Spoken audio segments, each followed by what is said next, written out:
Public जागरण मिर्जापुर से SN. Tiwari आपके यहाँ आया हूँ आपसे न्यूज़ लेने के लिए, इंटरव्यू लेने के लिए। सर्वप्रथम महाराज जी पहले अपना शुभ नाम बताइए। मैं पहले शांति गंगाधर आश्रम की तरफ से पब्लिक जागरण पत्रकार को मेरा आशीर्वाद प्रणाम, और मेरा शुभ नाम है जय नारायण महाराज जी। और मैं इस पृथ्वी के बिंदु केंद्र पर माँ बिंदुवासिनी के चरण में निवास करता हूँ, और उनकी बड़ी कृपा है मेरे ऊपर भगवती की, जो मुझे अपने चरण में स्थान दी। और यह विंध्य पर्वत का महात्मा ही बहुत ही दुर्लभ है। जैसे हमारे काशी नगरी भोलेनाथ की, वह अति दुर्लभ, उसका वर्णन नहीं किया जा सकता। उस स्थान पे एक भगवान भोलेनाथ की उत्पत्ति है व्याघ्रेश्वर का, जो उनकी कथा सुनने से मनुष्य के सारे पाप नष्ट हो जाते हैं। और उनकी उत्पत्ति जब हिरण्यकश्यप मारा गया तो उसका साला द्वंद्वी वह ब्राह्मणों को मारने के लिए काशी में आया और ब्राह्मणों को मारने लगा। भगवान शिव का ध्यान करके बैठ गया, और जब वह ध्यान पे बैठा तो व्याघ्र रूप धारण कर द्वंद्वी उसके ऊपर आक्रमण किया। भगवान शंकर स्वयं प्रकट हुए और उस व्याघ्र को अपने कांख से दबा करके एक मुष्टिका उसके सर पर मारे, जिसके कारण उसकी मृत्यु हो गई। और गड़गड़ाहट होने के कारण वह ब्रह्म ऋषि जब अपनी नेत्र को खोले तो देखे भगवान शिव, तो भगवान शिव का प्रार्थना स्तुति किए, और उन्होंने प्रार्थना किया कि प्रभु आप अपने इस नाग रूप को यही प्रकट हो जाइए। तो भगवान शंकर व्याघ्र रूप से मणिकर्णिका के पास में उनका स्थान है। हमारे शिव पुराण के 176 पृष्ठ पर वर्णन दिए हैं कि जो इस कथा को प्रसंग को सुनेगा या सुनाएगा, उसके जीवन में जितनी पाप गतियां हैं वह मोक्ष मार्ग मिल जाएगा और वह सदैव विजय को प्राप्त होगा।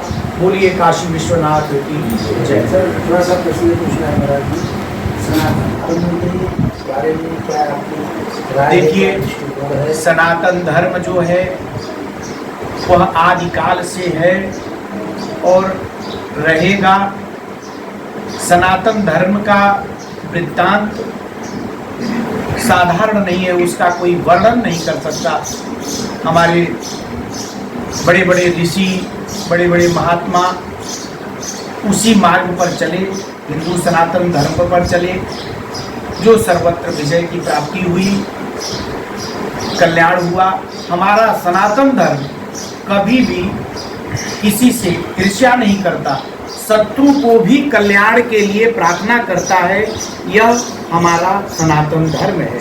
सनातन धर्म हम पूजन करने के बाद पहले विश्व का कल्याण करते हैं, विश्व कल्याण के लिए प्रार्थना करते हैं, जन जन के लिए कल्याण करते हैं, तब वह भगवान से अपने लिए कुछ प्रार्थना करता है। ये हमारा सनातन धर्म ज्ञान देता है, और सनातन धर्म सदैव रहेगा और सदैव इसके मार्ग पर लोग चलेंगे। यह अति दुर्लभ है सनातन धर्म। बोलिए माँ विंध्यवासिनी की जय। अच्छा ये बताइए कि जो इस समय तमाम लोग ये पूजा अर्चना विश्व कल्याण के लिए कर रहे हैं, फिर भी आज जो है सब दुखी हैं, परेशान हैं। राजनीतिक इस समय लोग अपना अपना उल्लू चढ़ाव कर रहे हैं, इसके बारे में जरा सा बताइए। इतना पूजा होने के बाद क्यों ऐसा हो रहा है? पूजा का विधान है, अगर भाव है तो फल निश्चित मिलेगा। जिस प्रकार से हमारे प्रहलाद ने कहा कि कण कण में भगवान है, तो उस खम्भे में उनको विश्वास था कि हमारे परमात्मा हैं, तो उनका रक्षा किए। तो अगर मेरे इस पूजन में हृदय भाव है कि मैं माँ का पूजन कर रहा हूँ, माँ है, तो माँ निश्चित है और कल्याण होगा। अगर हम पूजन भाव ध्यान पूर्वक उनके शरण में हैं तो निश्चित मेरा कल्याण होगा। मगर जो हमने पूर्व जीवन काल में कर्म किया है, उस कर्म को भोगना पड़ता है।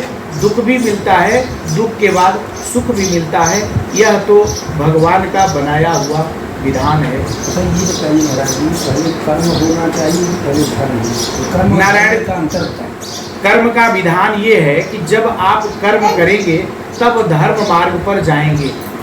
पहला है कर्म, कर्म करेंगे, कर्तव्य करेंगे, तब आप धर्म। अगर आप कर्तव्य नहीं कर रहे हैं, कर्तव्य सही कर्तव्य मार्ग पर नहीं चल रहे हैं, तो धर्म मार्ग पर कहाँ जाएंगे? नहीं जा पाएंगे।